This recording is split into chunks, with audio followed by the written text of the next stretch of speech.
what I found in Bobby's bed. It's a ladies' magazine. You were right about home ec, Hank. It's ruining Bobby. If you ask me, Hank, that boy ain't right. Well, here I go again, ripping off content creators with higher subscription counts than mine. Wait, no, I'm a content creator myself. Mayhaps I can add something to the conversation. Besides, if it were not for Johnny and Shady, I would never be a fan. Hi, I'm Kitty Monk, and I'm here to talk to you about King of the Hill, or more specifically, Mrs. Peggy with a Y Hill. If you don't remember Peggy's name, don't worry. Both Peggy and the show will constantly remind you about it. Senora Margarita Hill. Wednesday is Spa Peggy and Meatballs Day. I am Peggy Hill. 4 votes for Mrs. Peggy Hill. I thank you. Last week, hopefully depending on when this video comes out, we learned some important news. King of the Hill is coming back for a revival! 2 Mike Judge shows airing at the same time. This is gonna be cool. However, this is my first King of the Hill video, so I should provide some background. 'Tis my custom. King of the Hill is a cartoon that used to air on Fox, but currently airs in syndication on Adult Swim and FXX. The show is about Hank Hill, a Texan who sells propane and propane accessories, and he's also a boomer. But there's one episode where he's caught in a propane explosion and then has PTSD, so kitty, not funny. There's also his family, his not right son, Bobby, his ditzy niece, Luann, wait, she was also in that movie with Eminem, his shinless father, Cotton, his wife, whom I shall eventually get to, and his neighbors. Now, I like King of the Hill. Actually, I love King of the Hill. I can watch it a million times and never get bored. It scratches a weird itch, and I find the characters and plots intriguing. I grew up surrounded by conservatives, and this might sound weird, but it's great how the show is able to make fun of them while still making them human. I'm just saying most shows would take the easy route and just demonize them, but they don't do that here. I might not agree with Rainy Street on everything political, but I can usually see where they're coming from. However, that's not to say the show is immaculate. The later seasons really took a nosedive, albeit unlike Family Guy or The Simpsons, they're still watchable. At worst, you just spend 22 minutes watching an episode. One of those problems is apparently Peggy. Ever since the show's inception, many people have hated her. Me? Well, let's discuss. What you need to know is King of the Hill is a show all about stereotypes. Well, I'd say that's pretty common in adult cartoons. The Simpsons pretty much started that. Only, unlike The Simpsons, they're usually Southern stereotypes. Therefore, Peggy is the stereotype of a typical Southern housewife. She dresses like she's super duper old. Okay, no joke, as a kid, I thought Peggy and Hank were like over 50. It wasn't until I started watching the show full time did I learn they were just mentally stuck in the 50s. So that's how they looked and acted. Much like John Redcorn, she does not use contractions. You think I can't see that? Do not say can't. You will not use contractions in this house. Is that like a Southern thing? Part-time, she works as a substitute teacher, primarily for Spanish. And she is infamously known for her superiority complex, which usually manifests as a giant ego. It's for this reason that Peggy gets hatred. Like, not sugarcoating, Peggy used to be one of the most hated characters in animation, simply on virtue of her hubris. Even if it's kind of mellowed out, the unpopularity still exists. But guys, her voice actress is Mary Sanderson. You know what? I gotta hear it. Honestly, she seems like a predecessor to Diane Nguyen.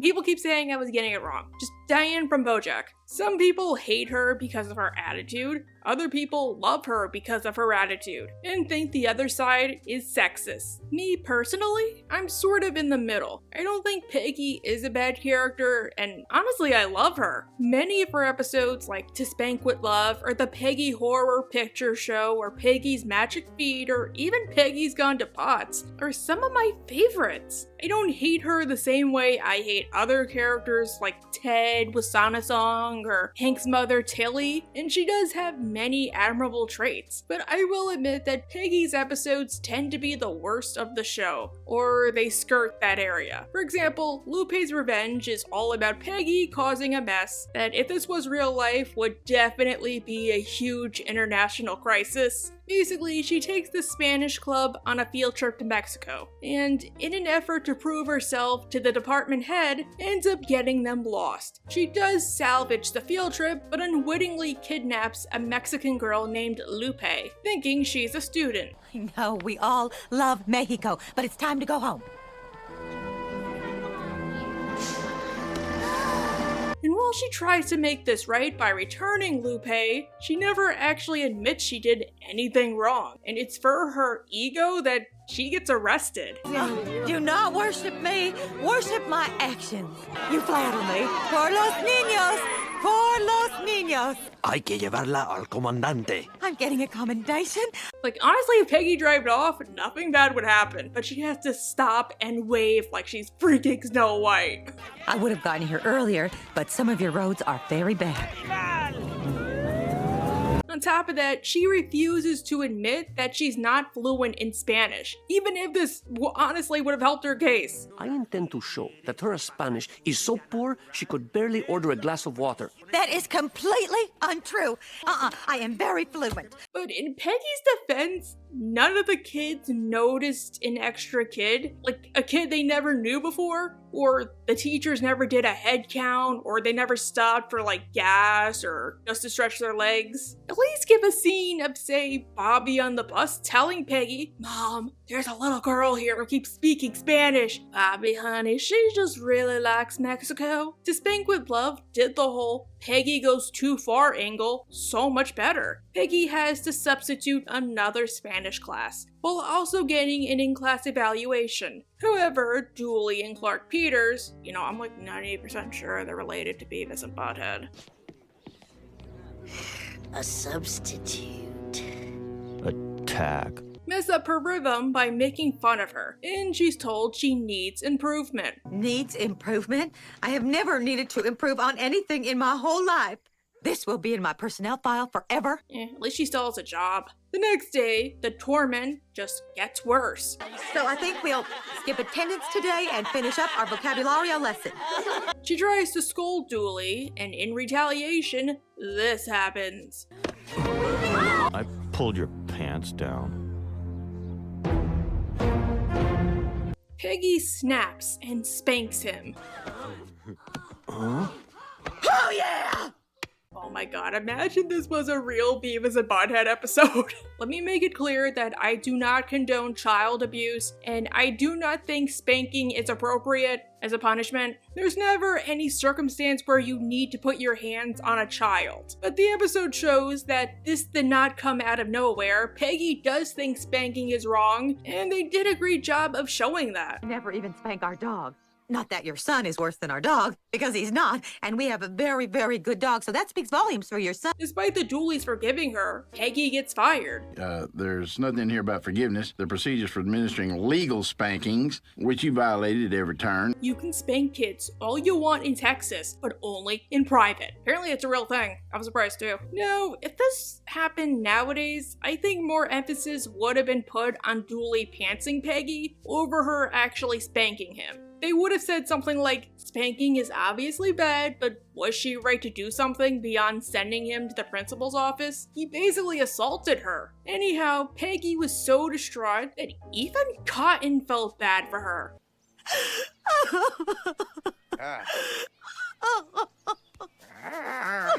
And convinced his old war buddies to lobby to get her reinstated as Paddlin' Peggy. Why don't we just start all over? Yo soy Paddlin' Peggy Hill. Peggy uses the paddle, Old Spanky, to keep order in the classroom, which makes her extremely unpopular. Even if she insists it's a bluff, the power clearly goes to her head. Excuse me, should you be talking while I am talking? Paddlin' Peggy says, Joseph doesn't want to spend any time at Bobby's house because he's having nightmares about the paddle, and Bobby resents Peggy for driving away his friends. I thought we'd watch Shark Week on the Discovery Channel. I don't want to. Are you coming down with something? Let me feel your forehead. I don't want to watch your stupid show, okay? The power goes to Peggy's head, and she nearly spanks Joseph on live TV. She realizes what a monster she's become. You're crazy.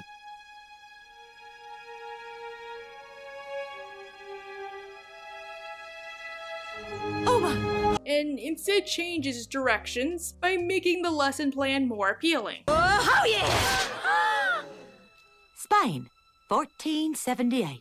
The weapon of choice, the mace. Basically, if you could not get it by now, Peggy's ego is both the funniest part of the show and one of the worst. It is, in my opinion, a double-edged sword. Let's take a look at one of the show's Thanksgiving episodes, and probably their most hated. Goodbye, Normal Jeans. Not my favorite either, mostly since it feels like a first draft. As part of his schooling, Bobby has to partake in home economics. If you're not in the States or have never got it, home ec is the class where you basically learn how to take care of yourself, like cooking, cleaning, doing laundry, etc. Ugh. How I hate television for making me think that when I got to high school, I would get to do whatever class I wanted, be it home ec or auto shop or metal shop or pottery. I don't know, I had ambitions. Oh, but I could tell you anything you want to know about DSLRs and Final Cut Pro. Yeah, but then I would not have this job. As part of his project, Bobby has to clean a stain from a cheerleader uniform. Hank, of course, is no help and goes to rant to Peggy. Now pay close attention to this conversation. It's very important. If Bobby learns to cook and clean for himself, what's his motivation to ever get married? Home ec is not going to turn Bobby into a sissy. Keep this in mind going forward. Peggy helps Bobby with the stain, but due to being so desperate to prove herself as a superwoman, and yes, this will be a running theme if you have not already guessed, she does this. First, you blindside it with press soak.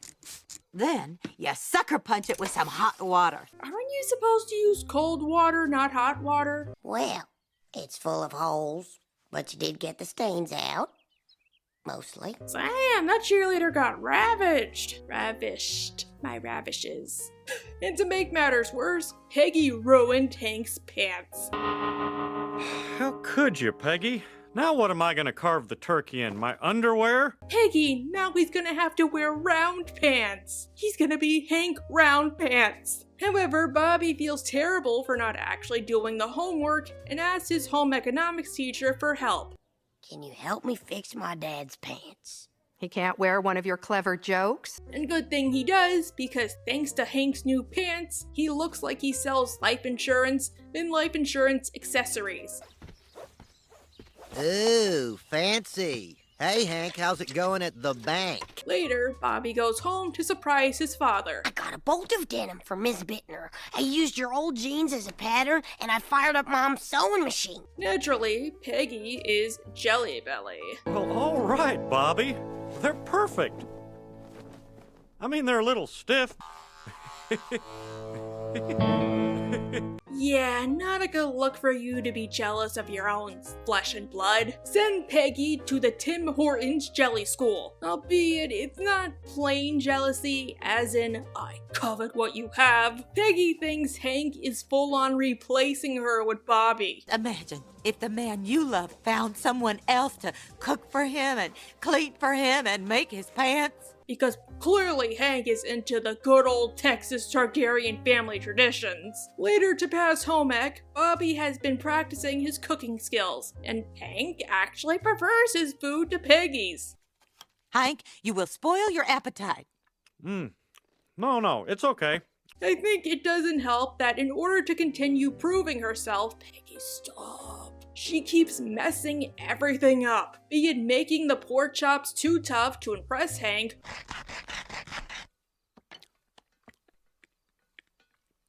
Yep. Tastes like Tuesday. Thank you, Hank. or ruining a bird's nest to make a centerpiece. And all it does is drive Hank further and further away. Self-fulfilling prophecy. Not if you take the birds out.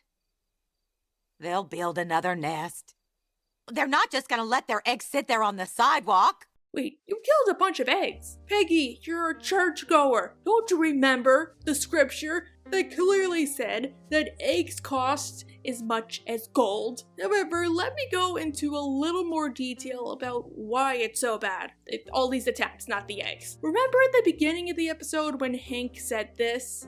If Bobby learns to cook and clean for himself, what's his motivation to ever get married? Well, Hank accepting Bobby is actually a big deal for him. I hate when people say Hank is just a plain old conservative. Well, he is stubborn and repressed, and like the good old days, he isn't a straw man, and can at times find common ground with things that normally don't interest him. In fact, I think the show works best when he gets challenged, and it's a big reason I hate they made him the voice of reason in the later seasons. Kinda misses the point, guys. When Hank learns that home ec isn't brainwashing boys, but instead teaching them valuable life skills, he is ecstatic and encourages Bobby to pursue it. After all, it's just a class. And knowing Bobby, after the class ends, they'll just move on to another interest. Afterwards, the pair do things they normally don't. They stay up all night talking, eat popcorn, enjoy the Macy's Day Parade. It's heartwarming. Did you sleep well? Not really. Bobby and I were up all night talking. Really, really talking. Of course, Peggy has to ruin it. I need the couch. Your father's feeling ill. I think it was something he ate. True, it's out of insecurity, but the way it's presented, it's like this comes out of nowhere. Like she's some kind of self-centered hypocrite. You know, like Elena Gilbert. And she takes her rage out on her son by snipping at him, like one of Dale's turtles. Well, just make sure when you're done playing, your mother has her kitchen back. Yes, Bobby, I can handle the heat. So get out of my kitchen, because with pork, the slightest mistake could kill us all. Bobby is oblivious to it all, but it still kinda hurts to watch. Not to mention, to make matters worse, Peggy complains about her troubles to her hairdresser. The other woman is my son. Yeah, he may be getting an A in home ec, but at what cost, huh? At what cost to me? He suggests she seduce her husband with a Marge Simpson beehive. Whoa, your hair looks great. It's so big. Well, I hope it's not too tall to get through the bedroom door, Hank. What's with all these Simpson references? Once again, Peggy tries too hard. Oh my god, I'm repeating myself. Hank cannot stand the smell of her new hair, and Hank can't find Peggy when she's off moping or something, I don't know. Instead, he gets Bobby to prepare the Thanksgiving dinner all by himself, which honestly, again, is a big deal, thinking he's doing his wife a favor.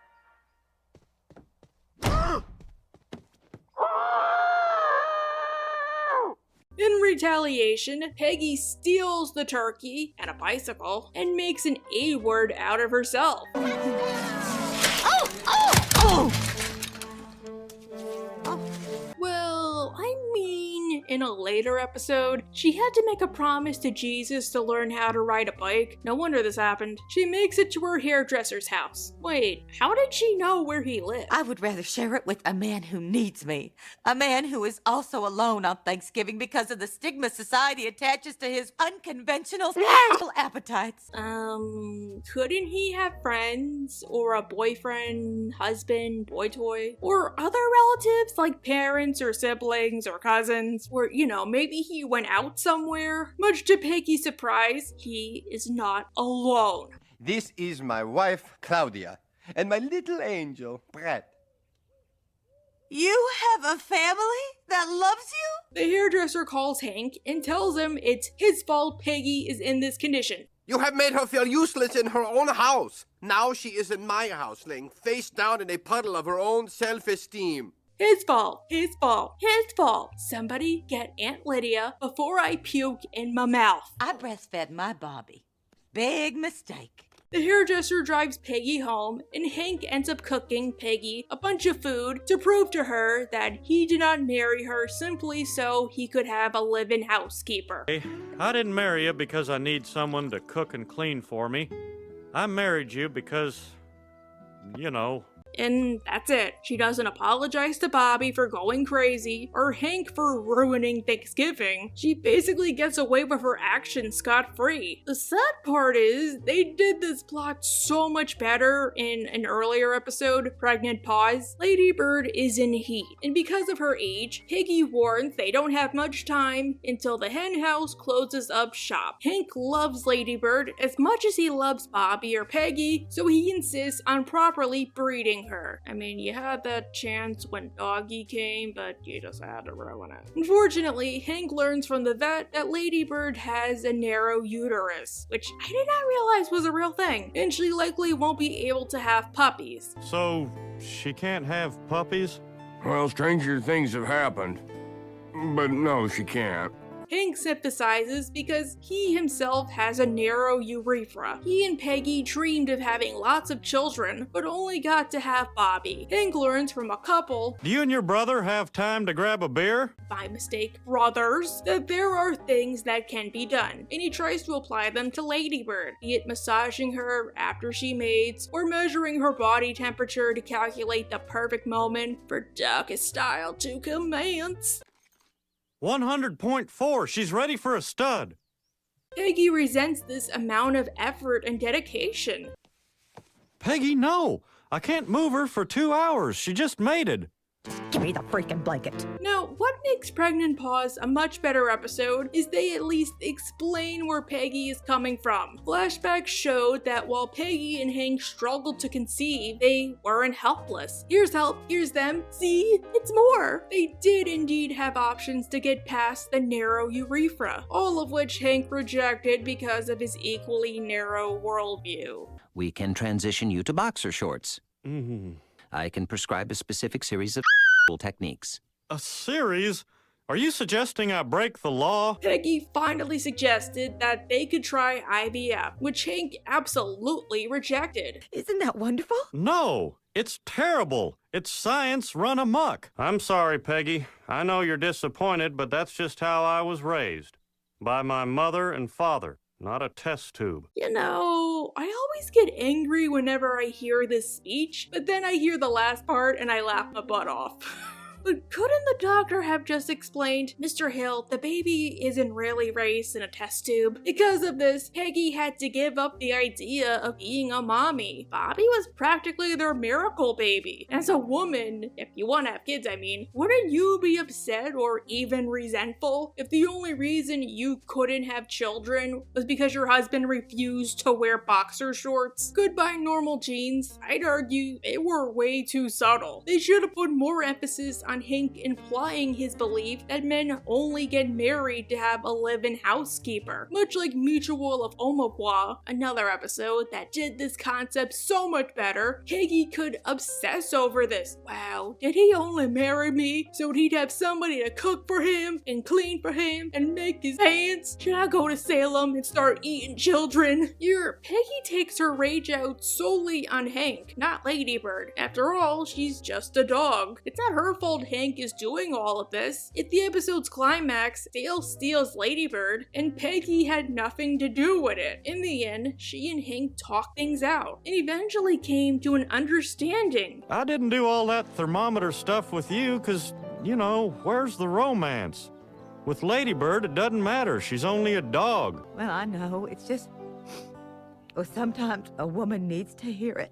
The episode never took sides, nor did it tell Hank, dude, you're wrong. Both of them were. As an added bonus, Peggy also made things right with Ladybird by rescuing her from Dale's van and a bunch of guard dogs. Okay, let's get the hell out of here. Seatbelts, please. I think Goodbye Normal Jeans would have been better if they did not include the hairdresser, or if there was a miscommunication. He could assume by Peggy's demeanor that Hank is cheating on her with another woman. Then when Thanksgiving comes, he could ask, Peggy, who is this mystery lady? Mystery lady? What are you talking about? It's my son. Your son? Yes! Peggy could go on to explain what happened, and then the hairdresser could say, honey, you're overreacting. They're your family. Of course they care about you. You're probably worried sick. It's Thanksgiving, for God's sake. Peggy could go home and apologize to Bobby and Hank and make things right. Wow, this section was way longer than I wanted it to be. Now, when people call Peggy the worst character in the show, I don't think it's because of sexism. Maybe it is for some, but that's not always the case. However, others have made good points. Female Peggy is hated, but male characters characters like Buck or Cotton or John Redcord or even Dale and Ted do worse things and nobody cares? Clearly you've never been on YouTube before. And honestly, I do like John Redcord and Cotton, but I hate how the later seasons handled them. Anyhow, I think I know why this happens for several reasons. First off, we all have our own Peggy. I have the misfortune of coming from a family of Peggys. Sometimes it isn't funny seeing your misfortunes put up on television. That just makes her antics harder to watch. Or makes it harder to relate to her. Her ego usually comes from a place of insecurity, but to make the episodes work, often for comic effect, Peggy won't learn her lesson, or they'll make it so she doesn't have to, albeit this is only in the most extreme cases. Granted, there are times when this works. In Little Horrors of Shop, oh, I love that movie! Hank is ordered by Buck Strickland to take 2 weeks off of work for insurance purposes. He's a workaholic, so naturally, he gets bored very quickly. To pass the time, he decides to become the substitute for Bobby's shop class. Wait, did this inspire that Bob's Burgers episode? Peggy is ecstatic herself. She's a substitute, and she can impart her wisdom onto the next generation. Now, teaching can be divided into 7 spectras. The salutatory, the attendatory, pedagogy. Wait, let's see, how's it go? I mean, it's not that hard to be a substitute teacher. You just need to pay at least $150, submit to fingerprints and a background check, and have at least 60 college credits and/or an associate's degree, depending on district requirements, of course. However, the kids find themselves bored to death by Hank's Peggy-approved lesson plan. Hey, do that thing again. What, this? The kids love shop class for reasons beyond they get a free period, and they're eager to fix things around the school. To the surprise of Peggy, Hank is a natural with the students, and they love him. But I just fell back on natural instinct. It might not have been a pretty win, but I'll take it. This is terrible, because it's when Peggy is in the running for her 3rd Substitute of the Year award. And 7 votes for Mr. Hank Hill. Meanwhile, her attempts to appeal to the kids are clearly failing. Well, you never know what to expect. Ugh. She goes to Bobby. And what is the word on me? I think you're seen as more of an insider. One of them. A suit. Implicitly, she gets Bobby in trouble for bringing tools to school, as Hank asked his students to do so. This gets him fired. And in protest, I, Peggy Hill, have decided to take my name off the ballot. Instead, I will run as Mrs. Hank Hill. Sure enough, at the end of the episode, she wins. Mrs. Hank Hill. What? Oh, my God. Oh. Gosh, thank you. However, this works so much better compared to standard Peggy episodes. Nobody gives an F that Peggy won for the upteenth time. And to top it off, she has her head so far up her butt that she does not realize everybody prefers Hank to her simply because Hank is more natural, or that she publicly humiliated herself. My speech. Look, it's Mr. Hill. Gracias. I am king of the school! Woo!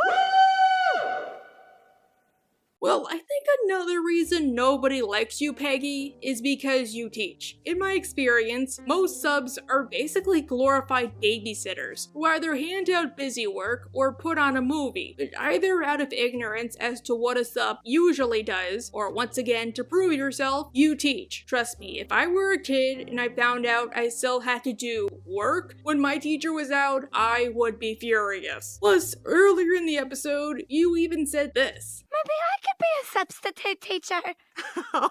Oh, Luann, honey, I was not laughing at you. I was laughing at the idea. Luann, so long as nobody gets killed or pregnant or sold into go-go slavery, you're fine. At least Hank has the excuse he's meant to be a long-term sub. However, I will say that there are times when Peggy's ego saves an episode. Hank's bully is often reviled as one of the show's worst. I mean, I don't mind it proved its point, and that song is somehow catchy, but I get why people hate it. However, nobody says anything negative about the subplot. Dale had an extermination job and it produced a bunch of dead squirrels. Peggy notices them and thinks they would make excellent taxidermy. Did you make this, Dale? I already know it's horrible. No, I like it. There you go. Now there is a story being told about how tasty his little acorn is. They even try to enter into a taxidermy contest, and they lose, but they lose with grace. For that, I sincerely apologize. Let's go with that. Throughout the show, Dale and Peggy hate each other. It was nice to see the later seasons have the pair be frenemies of sorts. They're similar people, insecure, but use hobbies to cover it up. But when it comes to something they can agree on, they are an unstoppable team. And while I hate the episode church hopping because of the ending and Luann's holier-than-thou attitude, Peggy's subplot was actually great. To largy business, please step aside. Really, the episode should have been about this. The Hills decide to try out another church and end up at a megachurch, where they make the acquaintance of Reverend Neely, a football player turned pastor. Realizing he's overwhelmed, Peggy offers to act as a secretary. May I make a suggestion? I would welcome it. You need help. And she seems to be a great fit for the role. She isn't afraid to be firm, and she gets results. Peace be with you, please hold. Peace be with you, please hold. About those communion wafers, yeah, we want the same price you give the Baptist. You are a gift straight from heaven. I really am. At least until she starts to annoy him. No, it's okay. You cry if you need to. Hey, which one do you like better? It's actually hilarious to see Neely try and avoid her at every turn.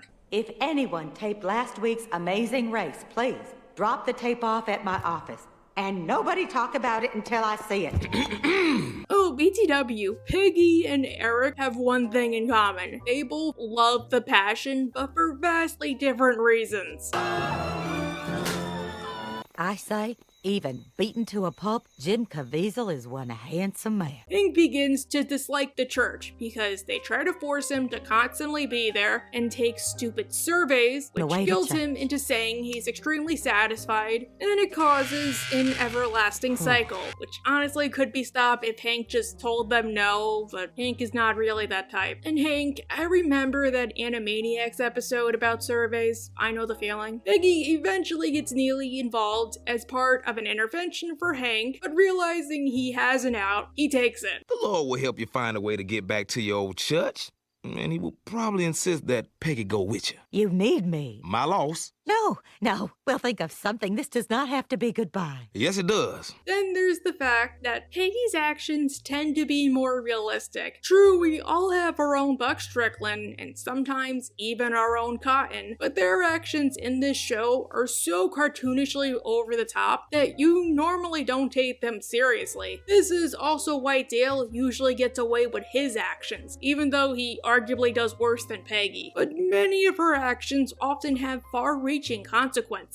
One of Peggy's closest relationships is with her niece, Luann Platter, who due to problems with her own parents, looks up to Peggy as a surrogate mother. Only reason I'm disappointed I don't get to live in Texas, I can never go to a Luby's. Hank can be controlling with Bobby, subconsciously trying to turn him into an exact clone, whereas Peggy goes in the opposite direction with Luann, horseshoe style that is. She wants Luann to succeed, to basically be what she was if she did not get married out of high school to a dude whose idea of fun is watching paint dry, or whose idea of foreplay is shaking hands. But when he's watching paint, you better hope that it's not white puffy clouds on a blue background. However, Peggy has a nasty habit of not taking into account what Luann wants and micromanaging many of her decisions. Basically, Peggy wants Luann to succeed so badly that she unintentionally holds her back, be it lying lying to her about her deadbeat father, or making her go back to a sorority that's all but stated to be a cult. Is it any wonder Luann married Lucky? Sometimes it can be hard to watch. In Pygmalion, the family goes out to rattlesnakes, also Luann's place of employment.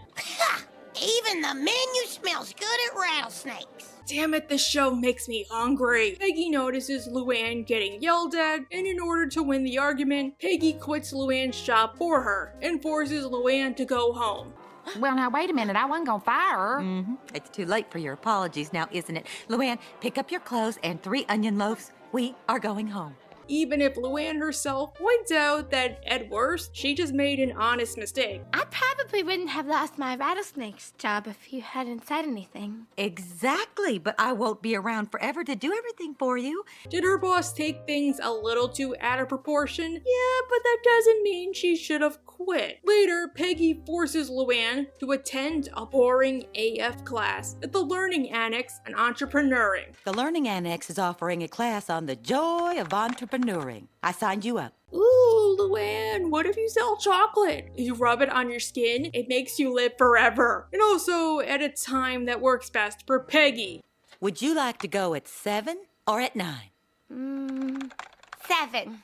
I'm sorry, that won't work for me. This meeting enables Luann to make the acquaintance of pork magnate Trip Larson. Well, hello. How'd you like my lecture? Did you enjoy it? I mean, did you enjoy it as much as I enjoyed having you at my lecture?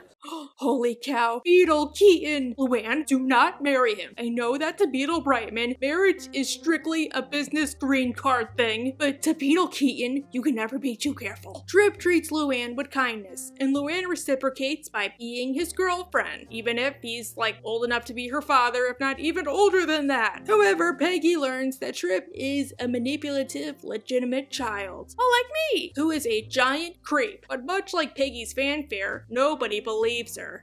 I have decided that your boyfriend is crazy. Now, do you want to break up with him, or should I? Now just stop it. Stop telling me what to do. Now, yes, Peggy is correct that Trip is bad news, but Trip has given Luann the confidence Peggy tried to instill. Because of Peggy, Luann ends up deeper in Trip's arms, and nearly unalived. Also, this happens. Will you do me the great honor of marrying him?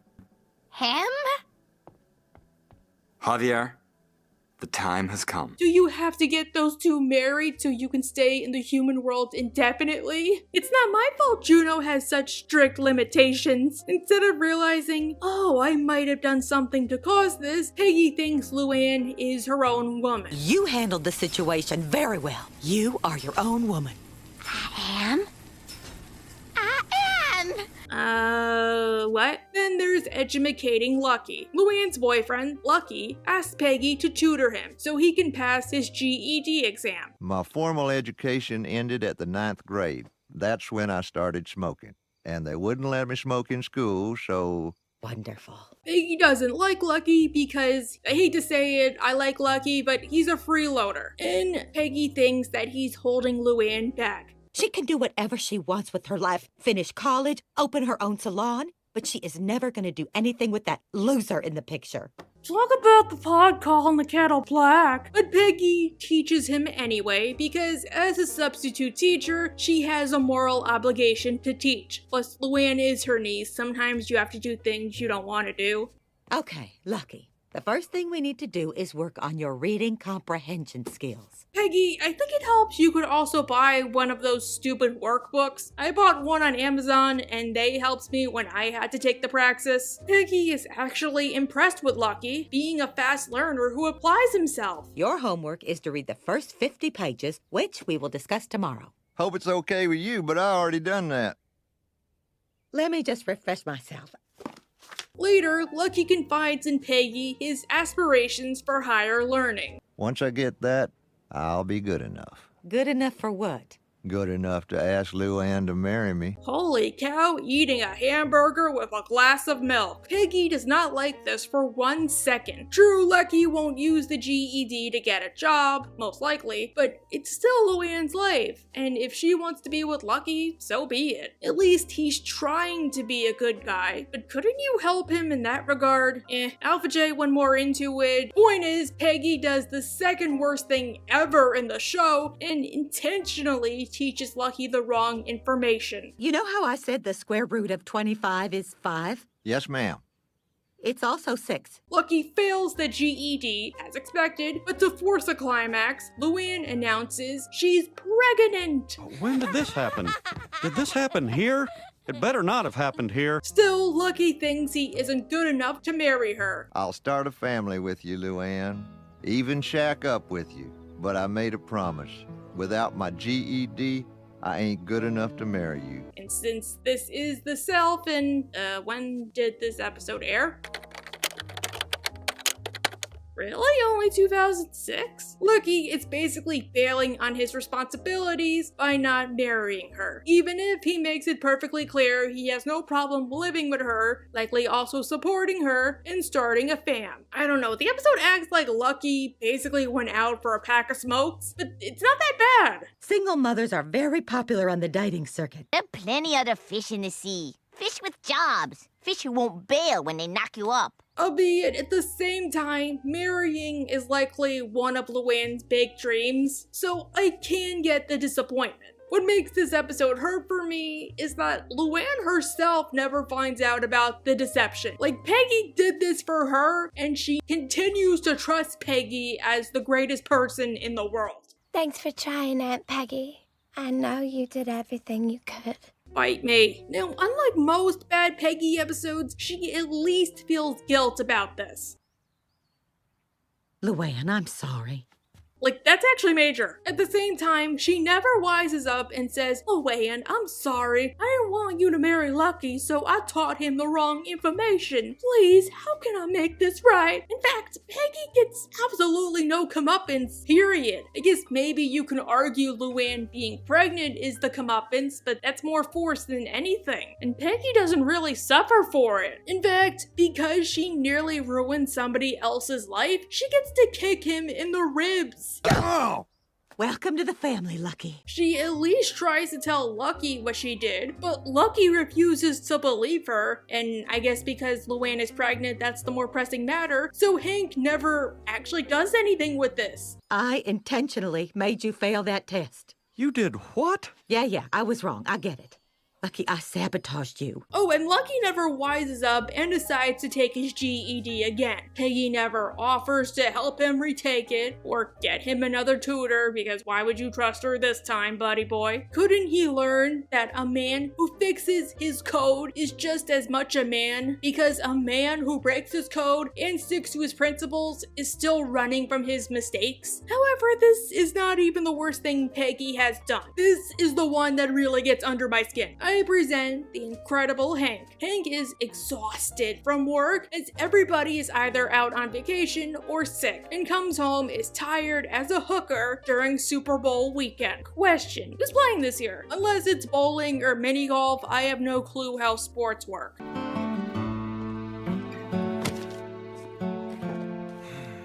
Hike! Believe me, I know the feeling. Not because I sell my body for money, I don't want to catch a disease. Plus, I look like I had a sandwich in the last 2 days, so they would probably assume I'm a cop. But the tired from working thing, I should have made that more clear. Working in customer service is probably one of those punishments reserved for the lowest circle of hell. Meanwhile, Peggy is meeting with the city council for Viva Los Argentinos Day. And better yet, there will be an actual bull run!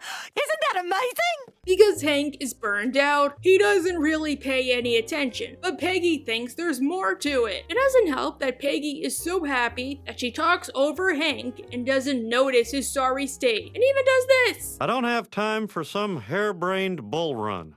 Well then, I guess I won't have time to prepare your dinner tonight. Is it just me, or did King of the Hill's later seasons have weird animation? Like, I don't think I've said it before on like any platform, but it's so distracting at times. Like, when they made the transition from the old style to the new one, it felt like they had to iron out the kinks, and they did not even finalize it until the last few episodes, if even that. The expressions look too awkward at times, the characters either look too stiff, or it looks like there's frames missing, especially when somebody talks with their hands or runs. Meanwhile, Bobby is failing gym class because he refuses to take a shower, like lay in front of his gym coach. No, I don't really mean that, no.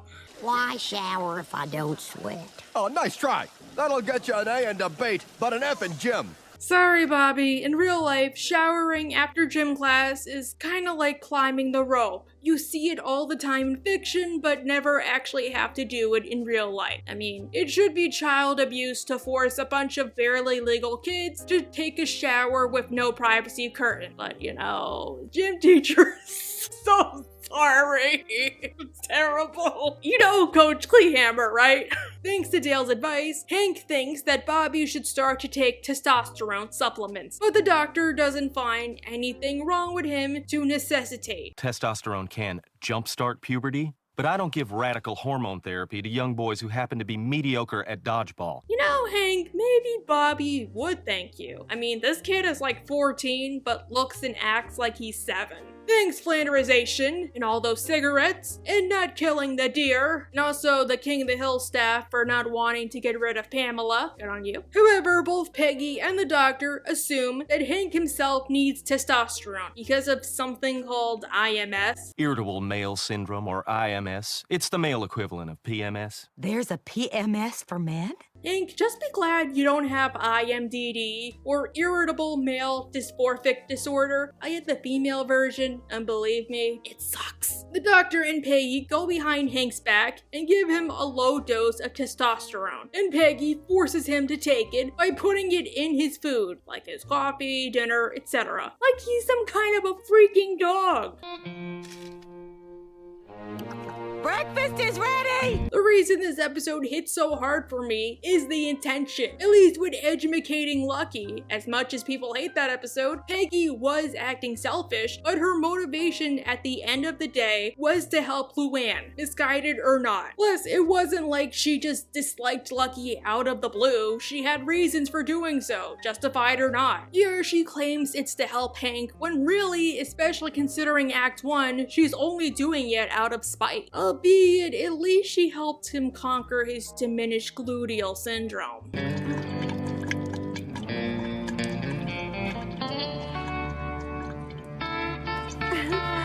Maybe that orthotic isn't cutting it. Hank starts to improve because of the supplements, but there are side effects, like roid rage, or saying god dang a lot. If we put on a bull run with a safety fence, our whole town will look like a bunch of god dang. And I'll be god danged if I'm gonna let that happen. Is god dang a southern thing? The medicine gives Hank mania so extreme that he decides to run the bulls himself by raising the money. I'll run with the bulls and I'll get every business in the Tri-County area to sponsor me. That'll cover the insurance and then some. Oh, Hank, maybe you should have kept this in mind when you denied Con his medication. However, it only becomes a problem for Hank when it's a problem for Peggy. Can you hear yourself? Yeah, I can hear myself. Can you hear this? Oh no, you're suffering consequences of your actions. Poor you. The doctor tells Peggy that she can't just cut Hank off cold turkey. He must instead wear a patch on his man parts. And testosterone will absorb into his system at slow, steady levels. And so it's come to this. Well, it's either that or boxers. Take your pick. Hank is obviously pissed off. Wait, narrow doohickey, wrong choice of words. Hank is obviously angry. I think I want to yell at you, but I don't know if it's me or the hormones or the lack of them or... Hank, you're allowed to be upset. And I'm 98% surprised you did not sue this doctor. Look, I normally like Peggy, but she freaking poisoned you. The only reason Peggy doesn't get comeuppance this time around is because Hank promised the council that he would run with the bulls if he got the money. And since this is Hank, he doesn't want to let them down. Oh, and to prove himself to Bobby, Hank doesn't even wear the patch. You were scared to take a shower in gym class, but you did it anyway. Well, running with the bulls is my shower. Well, I guess Peggy made herself a widow. Was it that worth it just because you couldn't go complain to Nancy? Peggy, if you want somebody to take that testosterone so bad, why don't you do it yourself? Wait, give me a second. Google, what happens if a woman takes testosterone supplements for reasons beyond gender transition? Oh god, that's what happens? Those poor ovaries. Somehow, Hank survives, but nothing bad happens to Peggy. I am so angry. And in short, that's Peggy Hill, or at least one facet of her personality. Peggy is a character many despise for her ego, and also retconning her backstory, but that's not what this video is about. Well, I don't have a ticket for the Peggy Hill hate train. I can at least understand why other people do. Peggy's arrogance can often be very hit or miss, and she rarely, if ever, gets karma for her misdeeds. But there are times when Peggy can be enjoyable, or save a bad episode. With King of the Hill getting the Beavis and Butthead treatment at long last, I hope they find a way to reconcile Peggy without it seeming ham-fisted. After all, they have so much to talk about. But Peggy, please, for the life of you, do not move to Salem and eat children. How do I reach these gates?